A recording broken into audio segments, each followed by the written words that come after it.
Assalamualaikum, balik lagi bersama Obor Malam. Konten video yang akan membahas seputar fakta menarik tentang benda pusaka bersejarah, mitos yang menjadi misteri di kalangan masyarakat. Kali ini gua mendapatkan sebuah benda pusaka lagi, benda pekakas yang kelihatannya ini golok ya. Dan goloknya ini unik gitu, beda dari golok yang lain. Biasanya golok itu ini ya tuh gede, ujungnya itu tidak runcing, tapi ini runcing gitu. Itu golok pada umumnya ini ininya nggak runcing, agak gede sini dan apa tirus gitu kan, tirus. Jadi gitu kan goloknya ini. Dan dari gagangnya ini gagangnya udah kemakan usia ini, udah kemakan zaman gitu kan, karena saking lamanya, saking tuanya ini gagang kayunya ini sampai retak, sampai pecah gitu kan. Tuh, sampai pecah dari gagangnya ini gitu kan. Dan goloknya ini bentuknya itu apa, runcing gitu kan, panjang dan ujungnya runcing kayak ujung tombak gitu kan. Tuh, goloknya ini gitu. Dan uniknya lagi, golok ini memang nggak ada sarungnya gitu kan. Pernah gue buatin ke salah satu orang yang pandai besi lah gitu kan, orang yang bisa bikin pekakas, gagang gitu kan, atau sarung. Dan dia nggak mau, dia menolak buat bikin sarungnya gitu kan. Kan gue tanya kenapa, mungkin dengan pengalaman dia gitu kan, ini nggak usah gitu kan, memang nggak usah dibuat sarungnya aja, biarkan dia aja, kayak biarkan golok ini nggak ada sarungnya gitu ya. Mungkin itu jadi karakteristik si golok ini gitu. Makanya golok ini dikasih apa, sarung kain putih gitu kan. Kenapa ditaruh sarung kain putih? Ya namanya golok, yang namanya besi tua, dia karatan, dia korosi. Nanti kalau kegores kulit gitu kan, kena tangan, nanti bisa bahaya gitu kan. Makanya ya udah disarungin, cukup pakai sarung ini kain putih. Sekilas sudah mirip apa ya, mirip pocong gitu kan, diikat-ikat gitu. Dan di sarung putih ya lalu diikat ininya nih gitu, besinya ini, goloknya ini diikat biar sarungnya nggak lepas. Jadi gini bentukannya goloknya gitu. Coba kita lihat goloknya ya, kita buka nih. Bismillahirrahmanirrahim. Adino, kita buka ya isinya, isi si goloknya ini. Dan gua dapet ini nggak sengaja sih, nggak sengaja gua buka lemari, nggak tahu itu lemari bekas siapa, tahu-taunya ada ini dia gitu kan di lemari. Udah kayak nemu harta karun gitu kan, harta karun budaya. Nah ini dia bentukannya, bentuk goloknya. Ini taruh dulu. Nah ini dia bentuk goloknya ya, jadi gitu. Nah ini agak sedikit unik ya, karena di sisi bagian kiri itu rata, lurus dan rata. Dan bagian kanannya ini agak cembung, agak melengkung tuh. Nah ya kan, tuh melengkung. Dan goloknya ini, besinya ini besi-besi, sangat besi tua ya, sampai-sampai ini menjadi hitam gitu.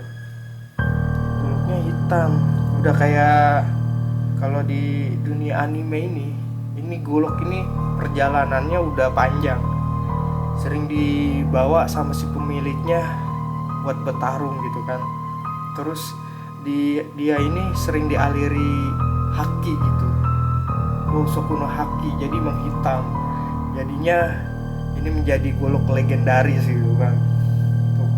Itu dunia anime gitu kan.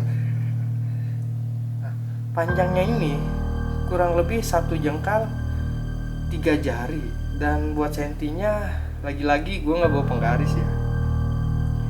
Lagi-lagi gue nggak bawa penggaris buat mengukur panjangnya, tapi yang ya udah, ini panjangnya ini 1 jengkal dan 3 jari gitu kan. Nah ini dia, dan ini goloknya ya kan, agak serem sih goloknya itu.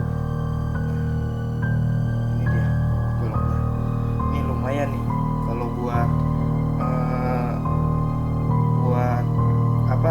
nyakiti orang, ketusuk aja udah ada karatnya gitu kan, pasti kena infeksi ini, karatnya juga ntar pada nempel gitu kan. Jadi ini dia goloknya. Tapi sih gua pribadi tentang golok ini, gua hanya sebatas menyukai dan menempatkan golok ini hanya sebagai benda koleksi sekaligus benda bersejarah yang gua jaga sih gitu. Karena ini dulunya golok ini, maksudnya ya tentang dunia golok dan keris dan sebagainya, itu tuh buat apa ya, buat dipakai perang gitu kan. Sejarahnya ya banyaklah sejarah tentang benda pusaka gitu kan. Dan ini dia goloknya, gua taruh lagi deh, agak ngeri juga, takut kena tangan, ntar tetanus lagi. Nah ya udah, jadi ini untuk goloknya gua kembaliin lagi, gue ikat lagi. Ini memang sengaja sih ini dibungkus pakai kain putih biar nggak kena tangan gitu kan. Lumayan ini kalau kena gores bisa tetanus tangan. Dan baunya ini, wah, namanya benda ini gua rawat biar nggak rusak, biar nggak hancur. Makanya cara merawatnya itu dengan pakai minyak gitu. Fungsi minyaknya itu buat ngilangin karat, ngilangin korosi buat dari si golok ini gitu. Terus dibasuh disiram dengan air kelapa muda gitu. Ini cara merawat kakas ya, bukan hanya golok doang ya, cara merawat kakas.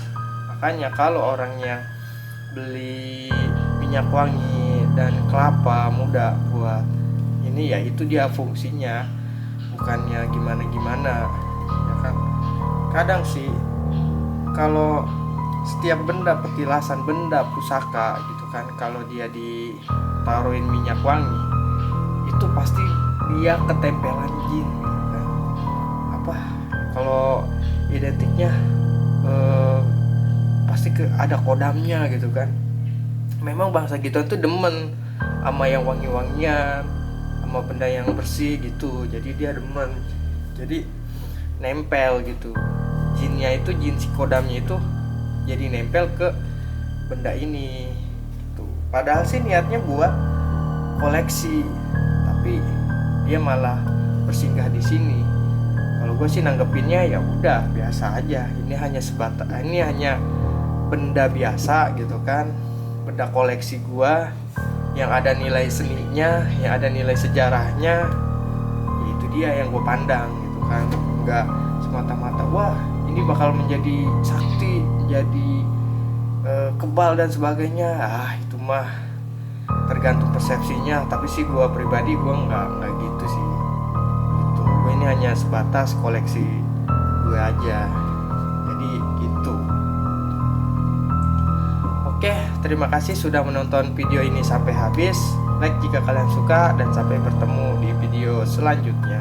Dah.